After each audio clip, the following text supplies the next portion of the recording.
second. That's not very nice. You're gonna kill him.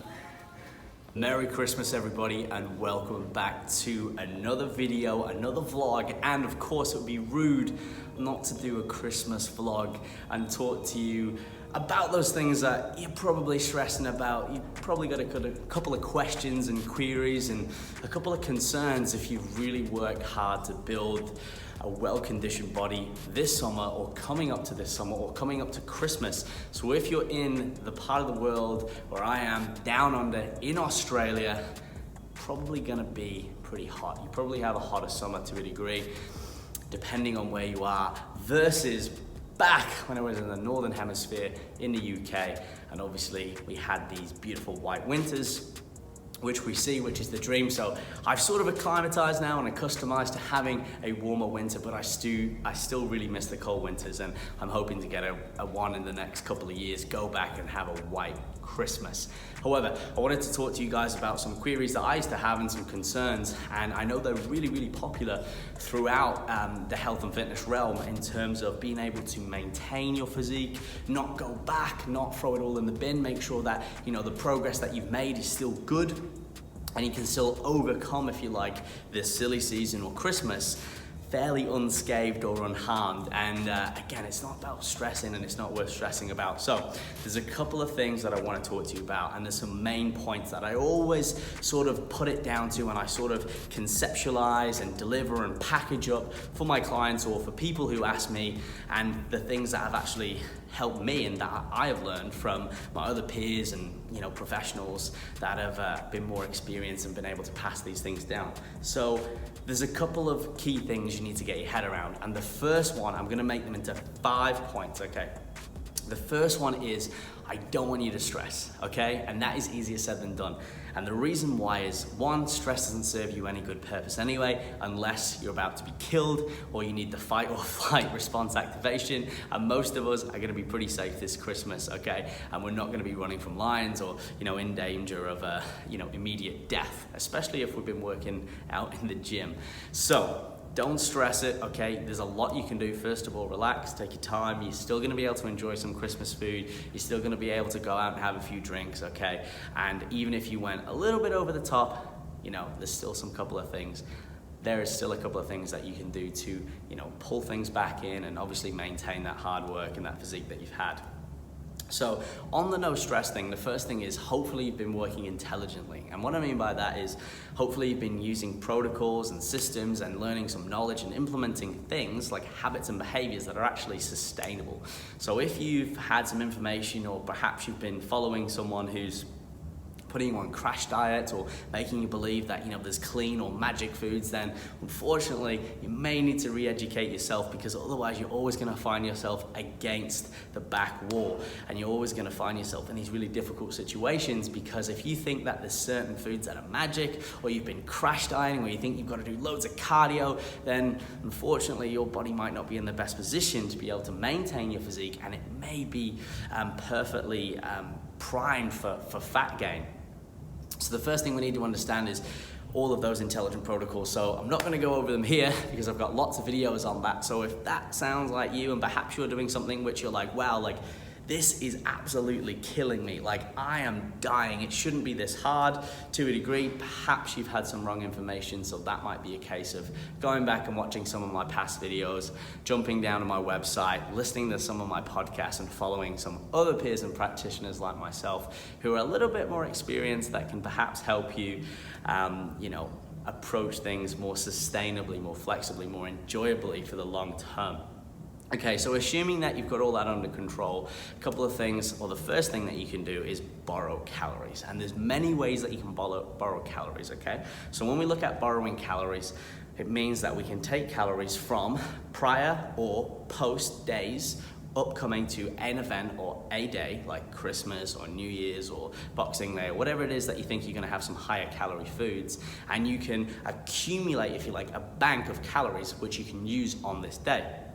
So for example, if you're someone who's been in a dieting phase, or this is kind of all new to you and you've sort of lost a lot of body fat, or you've got yourself quite lean, you generally want to be able to reverse out of that. You never want to go from obviously being on, very low calories to try and go really high calorie again. And I'm assuming most of you have not just come out of a comp prep. So obviously that's another video for another time, the recovery or the reverse diet. But you generally want to slowly walk your calories back up to a maintenance. And the only way to do that is by adding them in more conservatively over time. Obviously, if you're been on really low calories, you can make a little bit of a bigger jump, but you want to make sure that, again, you're adding food in slowly rather than going from here back to here, because generally by that time your body has actually changed, your body mass is different, your NEAT may have changed, your amount of lean tissue versus fat mass, so your maintenance, or perhaps what was your maintenance, may not be your maintenance now. So things are always changing, if you will. So you want to slowly increase that food up. And then you may want to say, for example, you're on 2,000 calories a day and you go, okay, well, I'm probably gonna have more than 2,000 calories at Christmas, and Christmas is something you celebrate regardless of culture, or you get together with some family and friends and you're gonna have a high calorie meal. Then perhaps, the week of Christmas or the week before, you take 100 to 200 calories off every day. So a bit of a caveat to this is you never wanna take more than 10% of your calories off your daily total. And the reason for that, and this is just a rule of thumb, is generally because if you take too much away, you're more likely to binge. You're taking so much from each day that you're going to be really, really hungry. You're probably going to be more susceptible or more vulnerable to actually, go out and eat some more food, etc. And then you're going to blow out, and that's not really going to be good for anybody. And then also, if you save this massive bank of food up, you may not even get through it anyway, or you're setting yourself up for what we call a bit of a binge fest. We don't really want to have that mentality of all or nothing. Okay, so it's about avoiding those extremities, and that's what I'm going to talk about in a little bit. Another thing that you can do as well, apart from borrowing calories, is time restricted feeding. So for example, say if you've still got a fair amount of calories to play with for what you eat, okay, the day of Christmas or the day before, you might go, cool, I'm not going to eat after 5 p.m. Or in the morning of Christmas, or the day that you can eat a little bit more, you might go, cool, I'm going to have a really light breakfast, or I'm not going to eat till midday. That way you're not completely starving. Make sure, again, you still have something, or have something high in protein, most important nutrient, satiates hunger, and then you're going to be prepared later on to not go on a complete, okay, this is the starting gun, eat as much as possible, but because, once again, you're probably not going to be able to eat that much in one serving, okay, and you don't just want to graze, but whatever happens, you've kind of had that bit of a buffer beforehand because you've not had many calories during the day, so you've got some to make up from.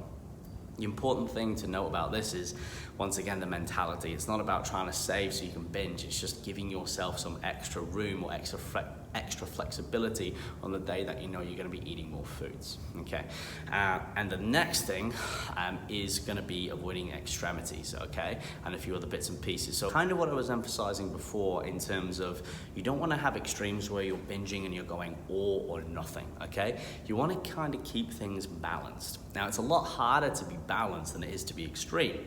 So for example, we've got this whole I'm in a gaining phase, I'm gonna eat absolutely everything versus I'm gonna be just completely shredded and strict, right? And it was a point that Eric Helms made, and if you don't know who Eric Helms is, shame on you. Look him up, he's a great guy. He was talking about how, for example, there's this whole hardcore mentality, and people go, the people who are sort of balanced, it's a little bit harder to be in between.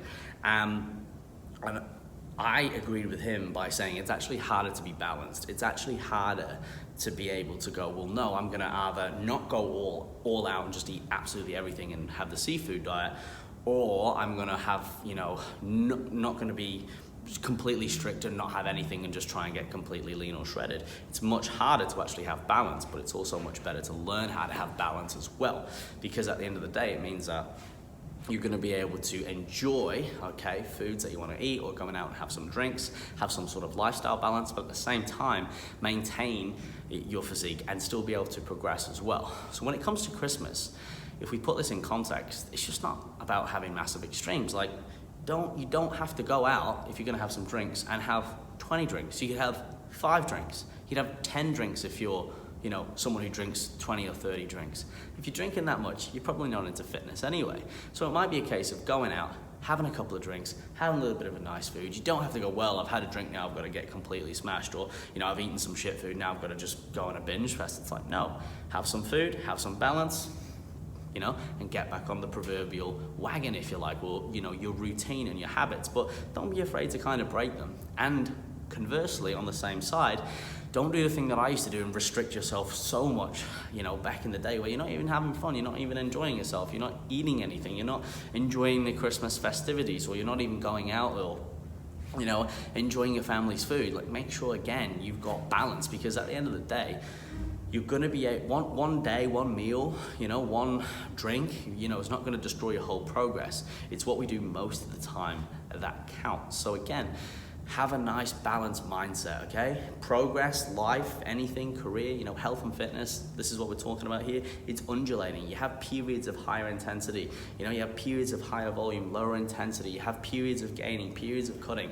It's all this nice balanced relationship, and it's constantly undulating depending on our goals, the lifestyle, the time of year, things that happen in our life, family, kids, etc. There's many things.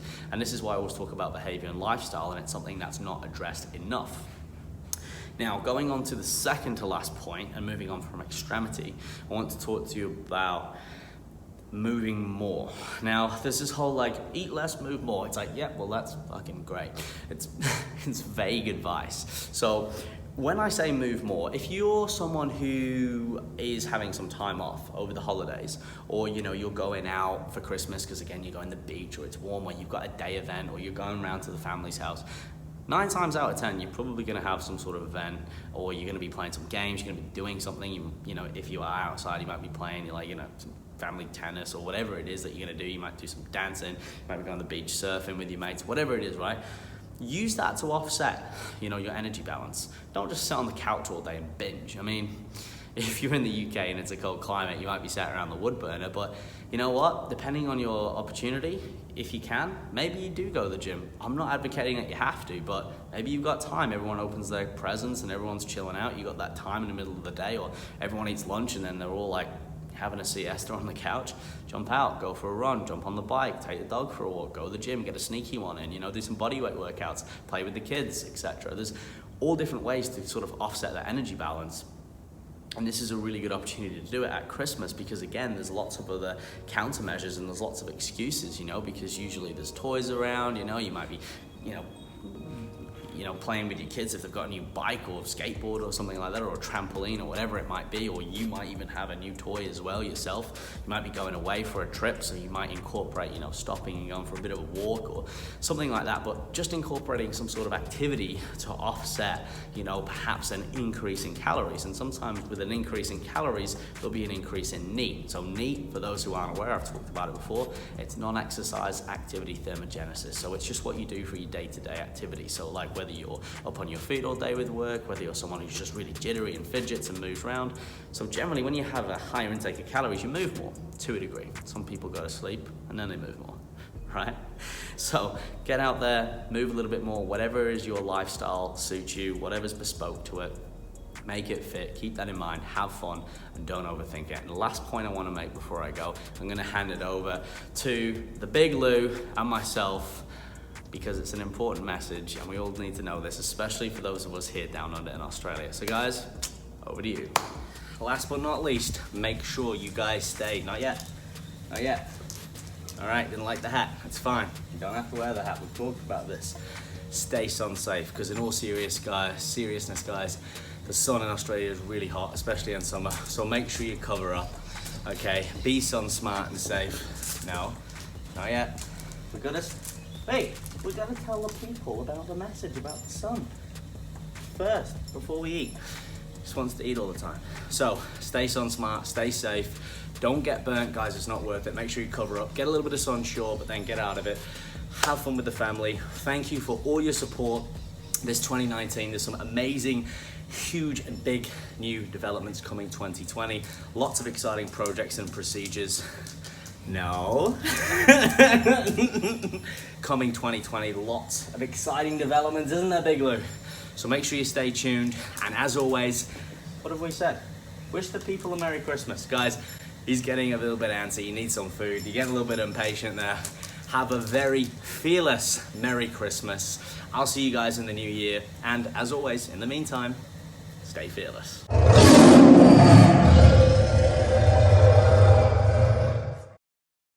this? Paw. And the other one. Good.